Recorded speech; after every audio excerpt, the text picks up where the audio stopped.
All right, let's dive into a really challenging and, frankly, unsettling topic. We're going to explore the argument laid out in Richard Weikart's book, From Darwin to Hitler. Now, this central thesis is provocative. How would a scientific theory of evolution possibly connect to one of the most horrific ideologies in human history? We're going to trace the specific intellectual path that the author presents. So the big question the book tries to answer is how this connection was even possible. Now, the author makes it clear it wasn't some straight line from a biology textbook to a concentration camp.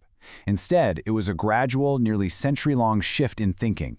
In this explainer, we're going to map out how Darwin's ideas were interpreted and, according to the author, twisted by others. So, to understand this argument, we have to go back to the late 19th century. For a lot of German intellectuals at the time, Darwin's theory was seen as way more than just biology. It felt like it offered a whole new way of looking at, well, everything. According to the book, for influential thinkers like Ernst Haeckel, science suddenly became the new judge of all truth. And you have to understand, this was a radical change. All of a sudden, everything from how the universe was created to why we think something is right or wrong could be explained by natural cause and effect. There was no need for God or a divine plan anymore. Okay, so this is where things take a really critical turn, according to the author. You see a pivot from science just describing what is to it being used to prescribe what ought to be. And this is really where the core of the book's argument starts to lock in. This shift led to a whole new moral framework, which the book calls evolutionary ethics. The basic idea was that the struggle for existence didn't just describe life, it should actually define our values. Survival and reproduction became the ultimate moral good. And the goal? To force human society to get in line with these harsh laws of nature. And this chart, man, it really lays out the collision of these two worldviews.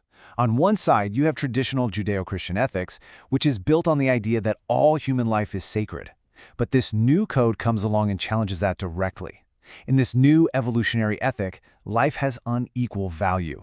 And compassion for the weak, that wasn't a virtue anymore. It was seen as a biological flaw, something that actually got in the way of evolutionary progress. The book points to thinkers like Friedrich Hellwald, who took this new ethic and just ran with it, to its most brutal conclusion. I mean, look at that quote, "The right of the stronger is a natural law." To them, this wasn't just some cynical political phrase. They believed it was a scientific fact. Power itself became the only thing that mattered in deciding what was right. So you can see how this completely flips the script on the idea of inherent human rights. The author quotes a thinker named Alexander Tillet, who argued that rights weren't something you were just born with. Nope, they were something you had to earn through being strong and winning the struggle. If you were weak, you just didn't have rights. Simple as that. So what happens when a society starts to believe that human life has unequal value? Well, the author argues that this ethical shift had terrifying real-world consequences. It opened a very, very dangerous door. And that door led straight to the rise of eugenics, which in Germany often went by the name race hygiene. According to the book, this wasn't some fringe movement. For many, it was seen as a serious scientific project aimed at controlling who gets to reproduce in order to improve the population and achieve these evolutionary goals. And the author shows how these ideas were literally drawn out. Take a look at this illustration from 1903. It claims to show the so-called ape-like features of a criminal, directly linking how someone looked to whether they were morally inferior. This is what fueled the whole concept of the born criminal, the idea that some people were just biologically bad from birth. This way of thinking, the book argues, changed the very language people used. The disabled, the mentally ill, the unproductive, they weren't just seen as people needing care anymore. They were now framed as biological burdens, worthless individuals who are holding back the health of the entire species. It's pretty jarring to see what the author found was being openly discussed in parts of the German medical and scientific communities.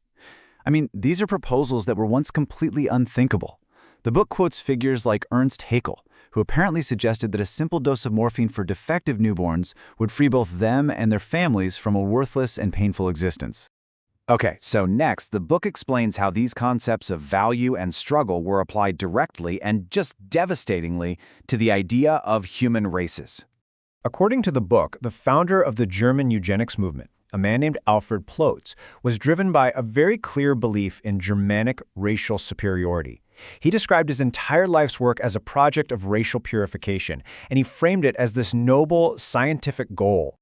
So what you get is this racial ladder, a hierarchy.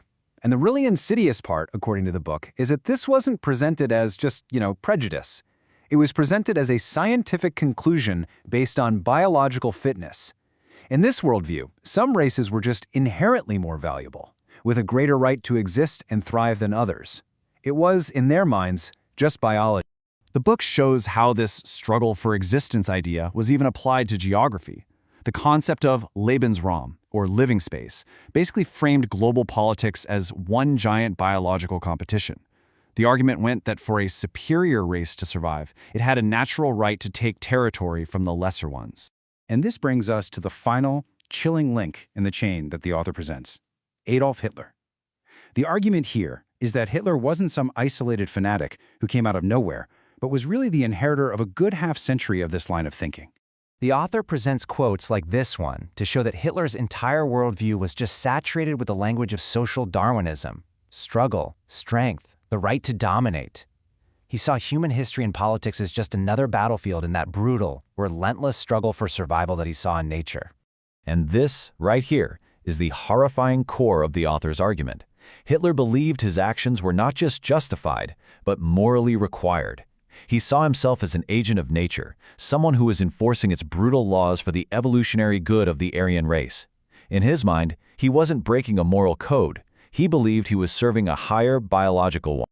The book concludes by arguing that the atrocities of the Nazis were the culmination of this intellectual path. The compulsory sterilization law, the so-called euthanasia program, these weren't carried out by thugs in back alleys. They were carried out by doctors and scientists who truly believed they were applying medicine to the nation itself, healing the national body by cutting out its diseased parts. Ultimately, the author's thesis forces us to confront a vital question that is still so relevant today. What's the relationship between a scientific theory and social responsibility? This explainer has traced one book's sobering account of how that line can be crossed and how abstract ideas, when they fall into the wrong hands, can have absolutely world-altering consequences.